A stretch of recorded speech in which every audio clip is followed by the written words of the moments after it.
The Queen is in Northern Ireland for a two-day visit to mark her Diamond Jubilee. She's attended a church service in the town of Enniskillen when an IRA bomb went off in 1987, killing 12 people. Tomorrow she's due to meet Sinn Féin's Martin McGuinness, the Deputy First Minister and a former IRA leader. From Enniskillen, here's our royal correspondent, Nicholas Witchell. No place she will visit in this Jubilee year will offer quite such a cause for hope as the Northern Ireland of 2012. To underline that point, the Queen's first destination was emblematic of the province's transformation.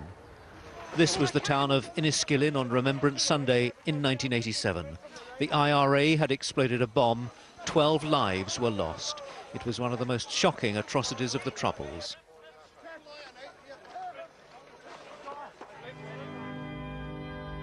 A quarter of a century on from the Remembrance Day bomb, the Queen came to Enniskillen to a service of thanksgiving for the 60 years of her reign, but also in a sense of thanksgiving for Northern Ireland's deliverance from its past. In a Church of Ireland cathedral, a Roman Catholic cardinal led the prayers for peace.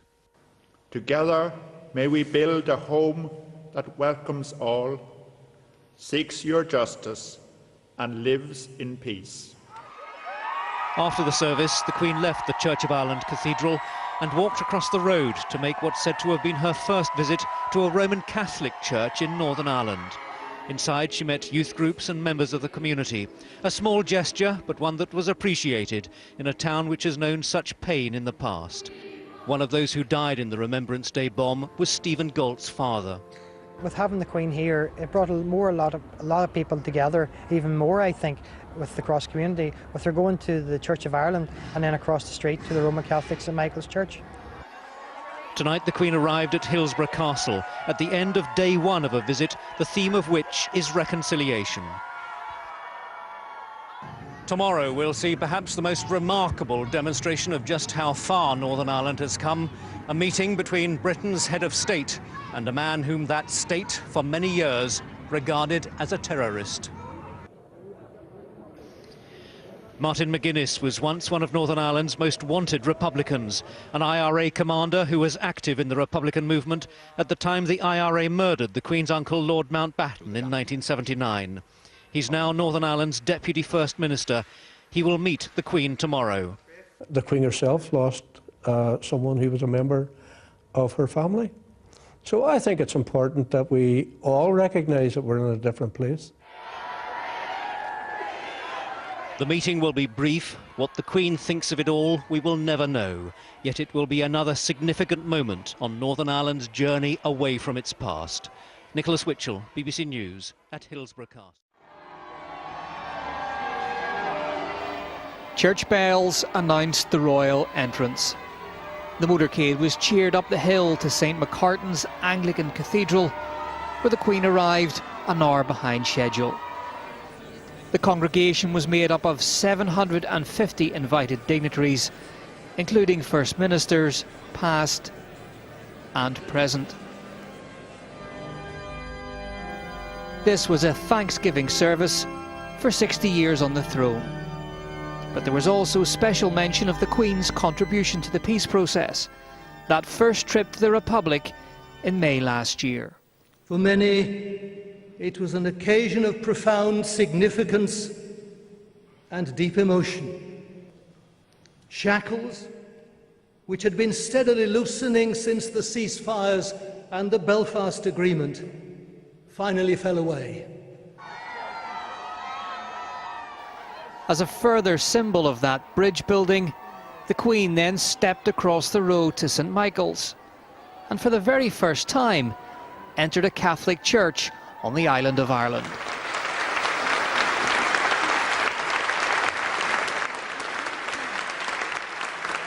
First to greet the Queen was the Primate of All Ireland, Cardinal Sean Brady. The royal couple then met some of the 100 guests on what was a busy start to the two-day Diamond Jubilee visit.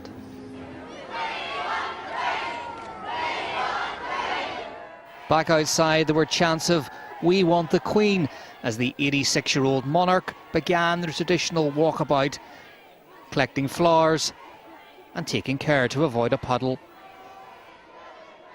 The Queen's cavalcade then drove past the Enniskillen Bomb Memorial on its way to the new South West Acute Hospital.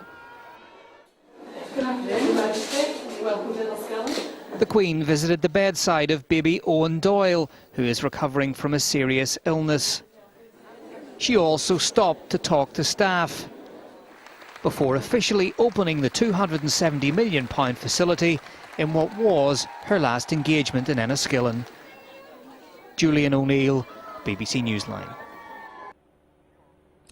And our Fermanagh district journalist Julian Fowler is with me now. Julian, in this 25th anniversary year of the Enniskillen bombing, there was a very significant meeting after the Jubilee service this afternoon. Yes, that's right. There was a private meeting with survivors and some of the relatives of the 11 people who were killed on Remembrance Sunday in 1987. One of them, Stephen Galt, said he was honoured to have met the Queen, and he said it was a very important occasion for him because he felt it meant that the victims of the Enniskillen bomb had not been forgotten. A very important moment, but important too for the thousands of people who turned out in town and out here, and for some of those die-hard fans it was a very long day.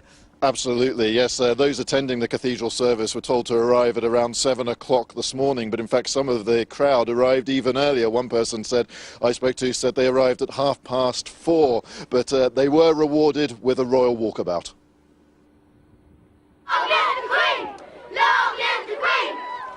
It was an exciting day for many in Enniskillen, and the crowds gathered early in order to secure the best spot. Left home at 3:30 this morning, and I'm here since about 7 o'clock. And why did you come all the way from Limerick to Enniskillen to see the Queen? Just a bit of a royal fan, so wanted to see her in person. And what do you have to say to your teachers for letting you come down here instead of doing lessons today? Thank you. Even the weather didn't dampen their spirits. Because it's a great honour to be here, that she has come to Enniskillen. It's marvellous. And we're not worried about the weather today at all, because the excitement is that great. Well, the cathedral bells were supposed to be heralding the arrival of the Queen here round about now. But as you can see, with all the brollies up in the crowd, the weather has turned against us, and that's made the Queen change her travel plans. An hour late, the royal convoy finally arrived, with some getting a better view than others. I managed to see the Duke of Edinburgh, not quite the Queen. I saw the top of her hat. We didn't see the Queen, we just saw the Duke, the Prince Philip waving out the window. The Queen's outfit was designed by Angela Kelly in Wedgwood blue crepe with a shamrock diamond brooch. But thankfully the royal brolly stayed in the boot. After the church service, a royal walkabout, making those hours of standing around worthwhile. It's been damp, but it's been worth it. Fantastic. A real honour to have her in our county town of Enniskillen. It stood for hours in Dublin, just got a wave of the hand out of a jeep, but to see her close up in person, oh, I'm thrilled. I got some flowers for the Queen. And where did they come from? Hey, Hannah. Yes. Mummy, we picked them this morning. Yeah. At 6:30. More school children greeted the Queen and Duke of Edinburgh at the new hospital, where staff got to show off the new facility. We never believed that the Queen would come and open it officially, and it's so amazing to think we only moved in last Thursday and here we are today, the official opening, and it's been the Queen, and I think it's just meant so much for the staff. When we were at the door, we had nothing to do, and the man said we were very patient. So when she came out, she tried to read our badge, but she couldn't make it out. Good fun had by all. Well, in a few minutes we'll be looking forward to the Queen's programme tomorrow and reflecting on 60 years of royal visits. Donna, it's a real shame Her Majesty missed this glorious Fermanagh sunshine on this, her 20th visit as Queen to Northern Ireland. She did come once before as a princess. So as we reflect on a Diamond Jubilee, Julian McCullough looks back over 60 years of royal visits.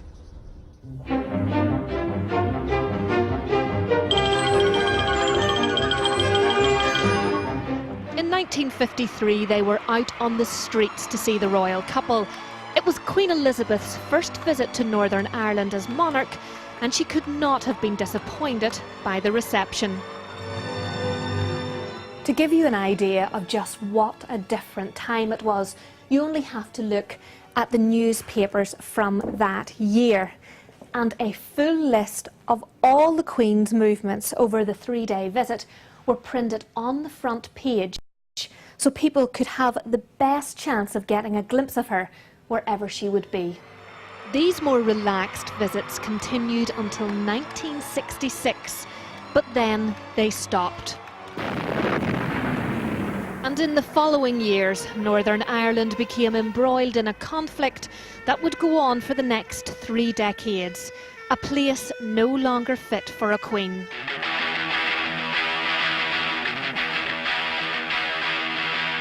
The next time the Queen ventured back onto Northern Ireland soil was in 1977 for her Silver Jubilee tour, and the welcome was far from warm in some areas.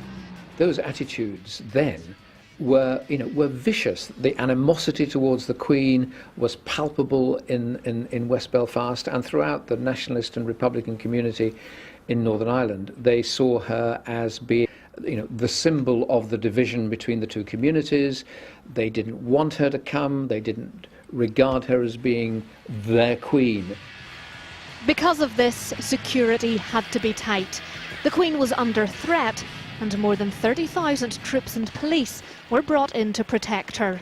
There were so many officers drafted in here to Coleraine when the Queen was due to visit the University of Ulster here that the force had to hire a fleet of Ulster buses to bring the officers to Coleraine, and there were so many officers to be briefed that the only place large enough to do that was Coleraine football ground. This turned out to be the Queen's last visit to Northern Ireland for 14 years. In 1979, her cousin Lord Mountbatten was killed by the IRA, sending out a clear message: the royals were not off limits. She didn't come back again until 1991. Normality that had been sought for 20 years was gradually returning. The view was that it would be acceptable and safe as ever to come to Northern Ireland on that occasion. The visit was not as extensive as subsequent visits or some previous visits. It mainly revolved around the armed forces, but it was important, and it set a new standard for visits. The new standard was that each one had to be kept a closely guarded secret. It's only now, during the Queen's 20th visit, that we have returned to something resembling what they used to be. Julie McCulloch, BBC Newsline. Well, those days of major conflict may have gone, but the echoes are still profound. No politics today, but that will change tomorrow when the Queen is expected to shake hands with Sinn Féin's Martin McGuinness. Our political editor, Mark Devonport, is at the Royal Overnight Residence at Hillsborough. Mark, what's happening on that front at the moment? Oh, well, I think a bit of quiet time for the Queen after what has been a busy day. She arrived here at Hillsborough Castle, her official residence in Northern Ireland, around an hour and a half ago. There was a small crowd on hand to cheer as she became the first person to drive through the ornate Jubilee gates that are behind me at the moment as I speak. Now, tomorrow, as you say, it will all get a lot more political when she goes to this Belfast arts venue and she meets the Deputy First Minister, Martin McGuinness, the Irish President, Michael D. Higgins, and the First Minister, Peter Robinson. Now, we gather that already the Deputy First Minister and the First Minister have done dry runs, and they visited the venue, checked out the ground. Martin McGuinness did that just earlier on today, so they want to get things right for what will be an important symbolic moment in the political process, which Martin McGuinness has referred to as him symbolically holding out his hand to shake the hand of every unionist here. Mark, thank you. So, Donna, another full and interesting day ahead for day 2 of the Diamond Jubilee visit. A quarter of a century on from the Remembrance Day bomb, the Queen came to Enniskillen to a service of thanksgiving for the 60 years of her reign, but also in a sense of thanksgiving for Northern Ireland's deliverance from its past. In a Church of Ireland cathedral, a Roman Catholic cardinal led the prayer. From Enniskillen, here's our royal correspondent, Nicholas Witchell. No place she will visit in this Jubilee year will offer quite such a cause for hope as the Northern Ireland of 2012. To underline that point, the Queen's first destination was as for peace. Together, may we build a home that welcomes all, seeks your justice, and lives in peace. After the service, the Queen left the Church of Ireland Cathedral and walked across the road to make what's said to have been her first visit to a Roman. The Queen is in Northern Ireland for a two-day visit to mark her Diamond Jubilee. She's attended a church service in the town of Enniskillen when IRA bomb went off in 1987, killing 12 people. Tomorrow, she's due to meet Sinn Féin's Martin McGuinness, the Deputy First Minister and a former IRA leader. Emblematic of the province's transformation. This was the town of Enniskillen on Remembrance Sunday in 1987. The IRA had exploded a bomb. 12 lives were lost. It was one of the most shocking atrocities of the Troubles.